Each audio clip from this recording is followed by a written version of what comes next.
걸 모두 다 오픈하면서 그 기술을 사용해서 이제 소송을 걸지 않겠다고 이야기했습니다. 예전에 이거랑 비슷한 일이 있었는데요. 바로 이제 소니에서 비디오 테이프에서 베타맥스라고 조그만 비디오 테이프 있었던 거 기억하실 겁니다. 그거와 좀 큰 비디오인데 사실 이게 더 시장을 이겼죠. VHS라고 있던 두 비디오가 있었는데 VHS는 사실 베타맥스보다 기술이 안 좋았습니다. 그럼에도 불구하고 VHS가 이겼는데요. 왜냐면 기술 표준을 공개해버렸기 때문에 모든 그 사업자들이 VHS 기술을 따라왔기 때문입니다. 이번엔 반대인데요. 사실 VHS는 기술이 좋지가 않은 기업이었는데 테슬라는 다릅니다. 테슬라는 전기차 업종에서 최고의 기술을 가진 기업입니다. 어느 정도냐면 20분 충전하고요 400km 갑니다. 다른 차는 200km 갑니다. 20분 충전도 아니고 충전을 다 하면서 200km 가는데 테슬라의 전기차는 20분 충전, 물론 자기 전용 충전기죠. 20분 충전하고 400km 가는 어떻게 보면은 굉장히 특별한 기술을 가진 회사임에도 불구하고 자신의 기술을 다 오픈했고, 제 생각에는 수소차나 다른 많은 것들이 지금 개발을 하고 있지만 앞으로는 전기차 시장이 석권이 될 거라 예상을 하고 앞으로 직업도 전기차 분야로 가지 않을까 생각합니다. 자, 마찬가지로 이런 시대에 따른 흐름에 따라 직업들도 변했는데요. 50년대의 가장 큰 이슈라면 저희 나라에서 전쟁입니다. 전쟁이 일어나면서 가장 부각되는 직업은 군장교와 그리고 전쟁에 나서 우리나라가 가장 지원을 많이 받았죠. 그 당시 이승만 대통령은 경제라는 단어를 쓰지 않았다고 합니다. 오직 관공이라는 단어를 썼죠. 왜냐하면 저희 나라는 미국의 지원을 받아야 되기 때문입니다. 그러다 보니까 군장교하고 공무원이 강력한 힘을 가진 나라였고요.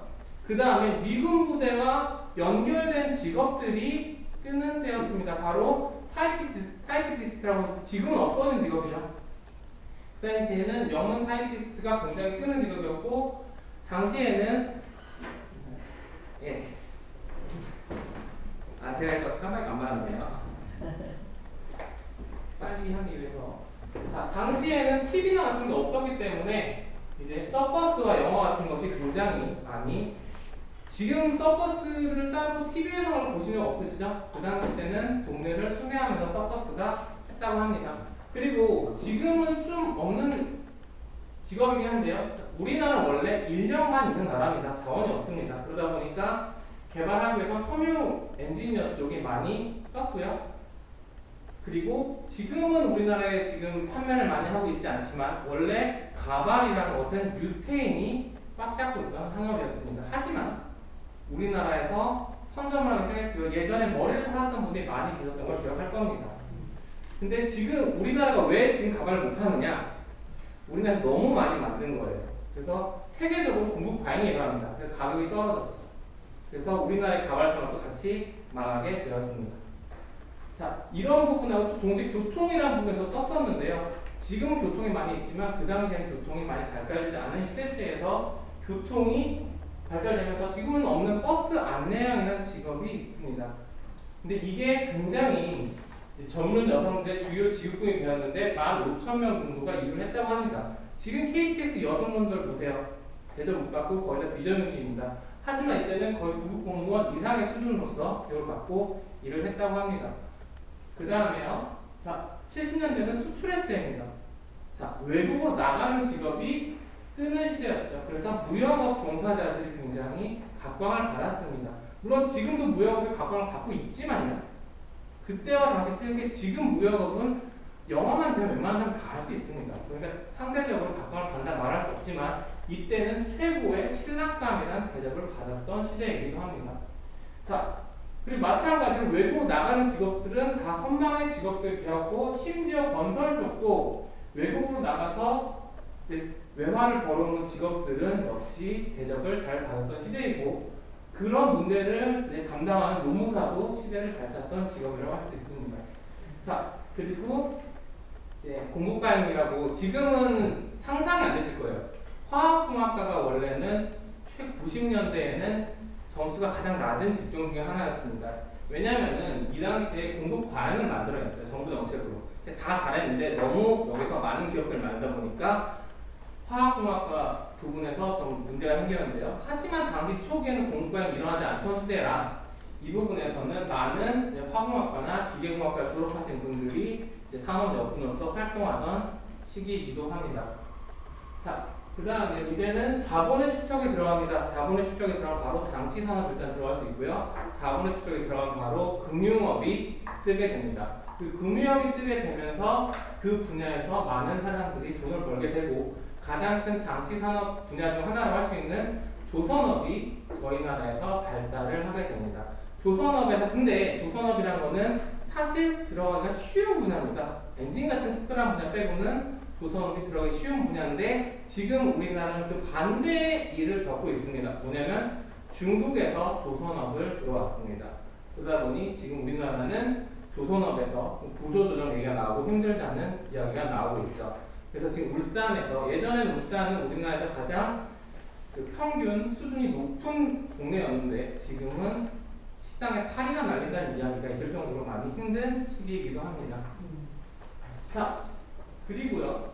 이제 90년대 하면 떠오르는 것이 바로 인터넷입니다. 인터넷을 통해서 많은 사람들이 쉽게 창업할 수 있는 시대가 되었고 동시에 이제 많은 성공한 벤처 기업들이 나타나게 됩니다. 왜냐하면 전에는 벤처 기업을 하려면 소비자와 연결될 수 있는 통로가 없었지만 이 당시에는 인터넷으로 이제 소비자와 연결하는 통로가 만들었기 때문에 소자본으로 창업해서 성공하는 사람들이 생겨나기 시작했죠.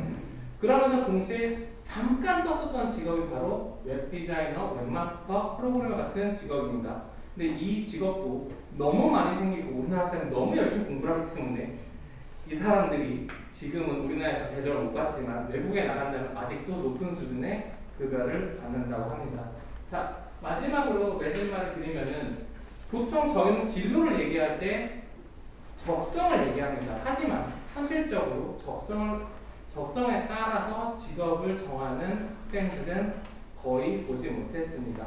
오히려 학생들에게 앞으로 어떤 직업이 나아질지 어떤 경제 전망을 이야기해 주는 것이 그 학생들이 직업 선택할 때 많은 도움이 됐었습니다. 그래서 저는 경제 분야에 대한 연구를 좀 더 하면서 진로 분야에서 이런 직업을 쓸 것이라는 얘기를 학생들이 계속하고 연구를 계속해보려고 합니다. 이상 문제 마치겠습니다. 이런 데서 시원시원하게 아주 유의하고 잘하셨습니다.